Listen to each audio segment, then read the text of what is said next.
Okay. Beta. I'm gonna show y'all boys where I'm from, man. I'm from the... What's the deal, baby? You already know what it is. The big boss hog, boss dog, K-Po through the door to talk this boxer real quick. Then I'm finna run in the gym. So I made a video about Derrick James, I think a day or two ago. I posted it. Of course, the Bud Buddies wanted to come out and play, right? So, I always encourage a Bud Buddy to come out and play. We're gonna give him a show, right? So, when it comes down to everything, right? They say Errol Spence is one-dimensional. They say he don't move his head. They say he basically trash. That's what they said. And they said the fighters he fought were trash. That's basically what they said. But it's crazy how they say this stuff after somebody take a loss. They always do this was after somebody take a loss. That's when they want to, kick them when they down, right? But anybody who really knows boxing knows the truth about these particular fights. That damn near all the names, right, that Errol Spence fought in his journey to get up to, where he was.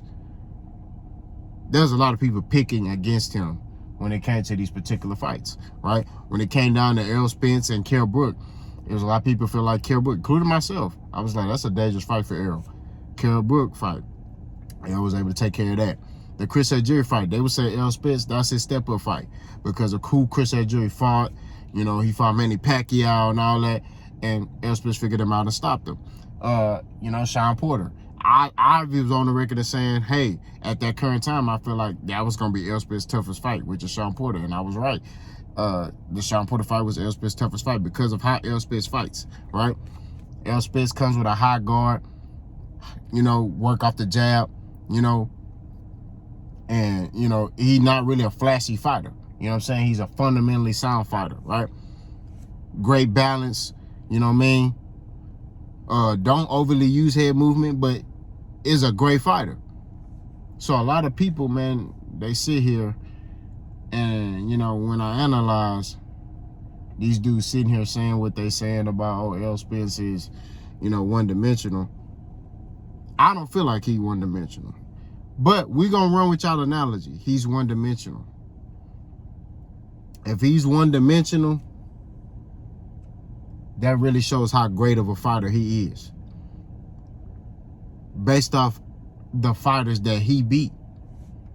If he's a one-dimensional fighter. Right? That really shows how great he is.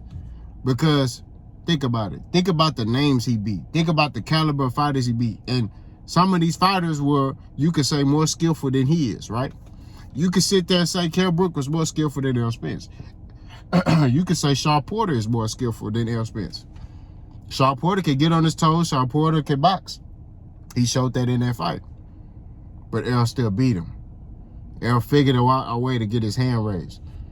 And that knockdown and I think the 11th round or 10th round is what got his hand raised, right? He was able to make a clutch play in a clutch moment. So it just shows how great he is. In this boxing game, I don't need to fight like Floyd to be great. I don't need to fight like Muhammad Ali to be great.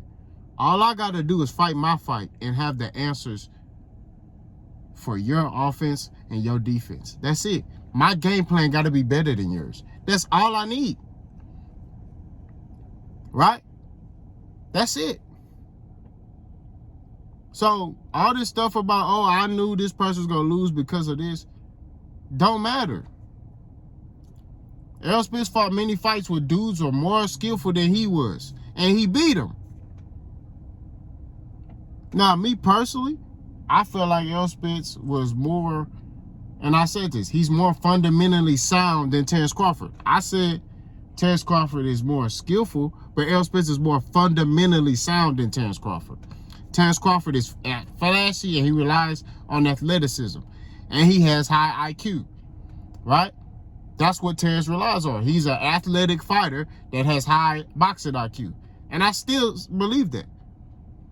I still think Errol Spence is more fundamentally sound than Terrence Crawford. I still feel that way.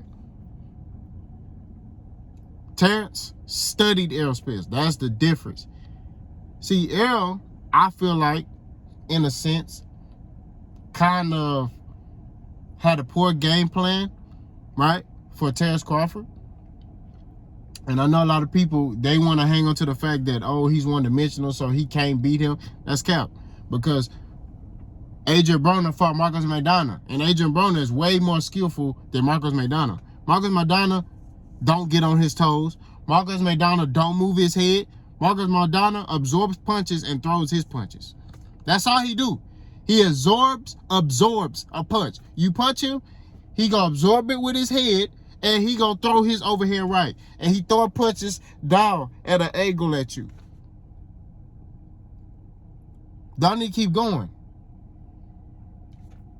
Tim Tszyu fought Tony Harrison last year, or the year before last. Tony Harrison is the more skillful fighter than Tim Tszyu. Tim Tszyu beat and stopped Tony Harrison. So it don't matter about skill set. It's about your game plan and your IQ going into the fight. And I know y'all try to discredit Errol by saying, oh, he's one-dimensional. So we're going to roll with he's one-dimensional. We're going to roll with that. That shows the level of greatness that he has. Because if he's one-dimensional, he didn't beat a whole bunch of dudes that were so-called better than him. Right? The reason why I picked Errol Spence against Terrence Crawford wasn't because of, oh, I feel like that Terrence Crawford is a bad fighter. I feel like Errol Spence was the more disciplined fighter as far as in the ring, not outside the ring, in the ring, sticking to the game plan, right? Which, in a sense, Errol Spence did. He stuck to the game plan that's provided to him. Now, granted, that game plan wasn't a good one. And Terrence was able to execute his game plan. And like I said, he did his homework on Errol. They've been watching that man. They've been watching Errol for like 3 to 4 years. They've been watching him. I think I'm going to find the interview. Terrence even said, man, we've been studying this dude. We've been watching him, for years. So he knew everything Errol was going to do, which was smart and which was great on his part. Because you can study somebody and still not execute the game plan. He executed the game plan and he had answers, right? But they did their homework on him. You know what I mean? And I got to applaud Terrence Crawford for that. Y'all know me. I got to give him his credit. He did his homework on Errol and he was able to beat the #1 welterweight and make him look like he was nothing. We got to give him his credit. But that still don't take away from Errol Spence's greatness. If he's one-dimensional, that's it. Based off his resume and the dudes he was fighting, that shows how great he is. You got Ugas, who was coming off a career win against Manny Pacquiao. That same Pacquiao, right, that y'all trying to say was old and washed up. It's crazy when he lose, that's when the excuses come out. The same Pacquiao that he's all washed up, they was picking Pacquiao to demolish Errol Spence. Demolish him. They was saying, man, Errol don't have a chance. There was some sparring that came out, too, about Errol. It was a dude putting hands on Errol and sparring. They was like, oh, Pacquiao finna do that to Errol. And then Errol had the eye injury. Ugas came in. Everybody was picking Pacquiao. What happened? That boy was eating soup with his eyes closed. He couldn't see. He was Stevie Wonder. Now I gotta keep bringing that up. So all I'm saying at the end of the day, man, we gotta remember these things, bro. I gotta remind you. If Errol Spence is one-dimensional, it just shows his level of greatness. If he's one-dimensional, it just shows how great he is because of the dudes he beat. That's all I'm saying. And when he fought them, right? A lot of people say, oh, the accident. You never heard me make no excuses about Errol Spence. But they used the accident. Errol Spence fought Danny Garcia coming off an accident. Danny Garcia. I don't know why people sleep on this man like he trash. Errol Spence fought Danny Garcia and beat him. Beat him worse than he's ever been beaten in his career. Had that man depressed. Ugas, coming off a career win. Everybody picking Ugas. Errol watched that man. Stopped him. Broke his orbital bone. Right? So all I'm saying, Kell Brook, same thing. So all I'm saying, bro, at the end of the day, like, that shows his level of greatness. It shows how great he is as a fighter. He was able to, right? Because according to y'all, he one-dimensional. So with his deficiencies, still beat these dudes who are better than him, skill-wise. I'm just going off what y'all say. Y'all say he one-dimensional. He was still able to beat these dudes. And y'all notice, a lot of my videos is coming from y'all comments. So when y'all asking, oh, what is he talking about? These videos come from y'all comments.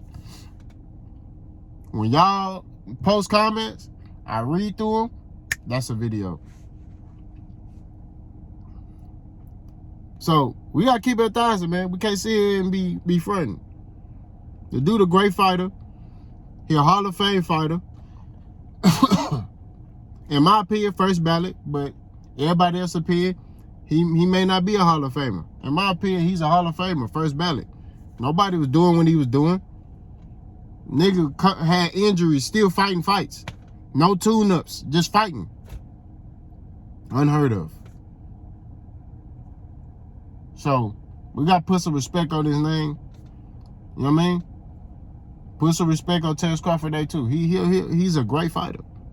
You know what I mean? He a great fighter. He was able to crack the code that nobody could crack. He beat the #1 welterweight in Errol Spence. You know what I'm saying? He beat the guy, the #1 welterweight. You know what I'm saying? Much respect to Terrence Crawford for that. You know what I'm saying? And that's just, it is what it is. And you notice the level of respect for Terrence had for Errol in that fight. Right? Because he saw, yeah, he was knocking Errol down, but he saw Errol kept getting up and kept fighting. See, Terrence normally don't do that. He normally just kill you. But he saw Errol kept getting up and wanting to fight.